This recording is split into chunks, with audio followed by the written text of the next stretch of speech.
Our company specializes in producing timber trusses, log fabrication, and resort building.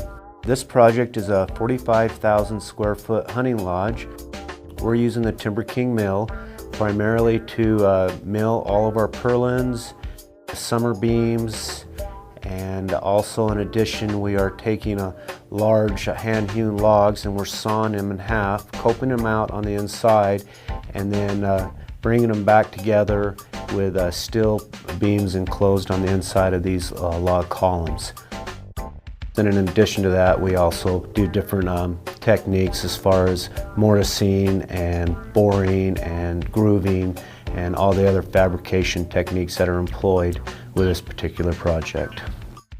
Other saws were limited to 22 foot lengths. With TimberKing's unique track system, it allowed us to essentially saw a log as long as we could find them growing. We have the capability to saw up to a 40-foot log without a problem. Inside of my shop, I don't have to have a 40-foot long saw consuming up all of my shop space. I'm able to dismantle the track and either take the whole saw and store it when we're not using, or I can just have a 10-foot section of track for day-to-day use. My company is all about producing high-end, high-quality material. My tolerances level, I really hold my company to within a 16th inch tolerance on all of our joinery. We're not necessarily concerned about how fast we can saw wood, but we're much more concerned about the quality that we can saw. Keeping the blade sharp is definitely the key. And TimberKing has been wonderful to us as far as maintaining our blades. We've developed a relationship with their sharpening department. I did an extensive research on all the different mills out there, and one of the primary reasons that brought me to purchase the TimberKing mill was the precision that it allowed us to do on our different projects. I went to the TimberKing because of the 4-post head, because I know that I would get a more precise tool, and the 4-post head can deliver that. I bought my TimberKing 1220, put it on top of a mountain at 8,500 feet. It's been running through rain, snow, sleet, and hail with success since we've had it.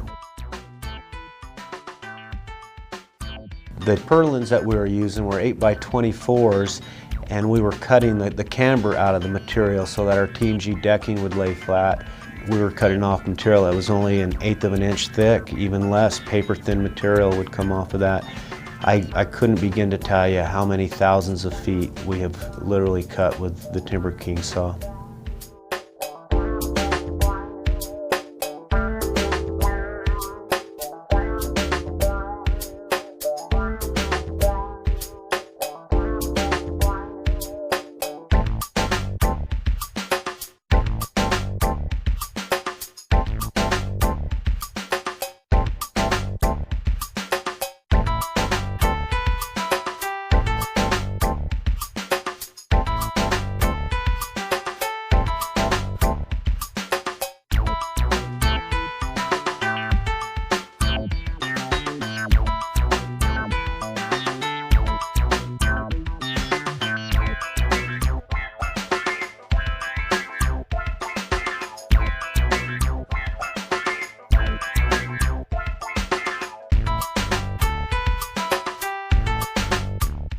I would recommend the TimberKing mill to anybody except my competitors.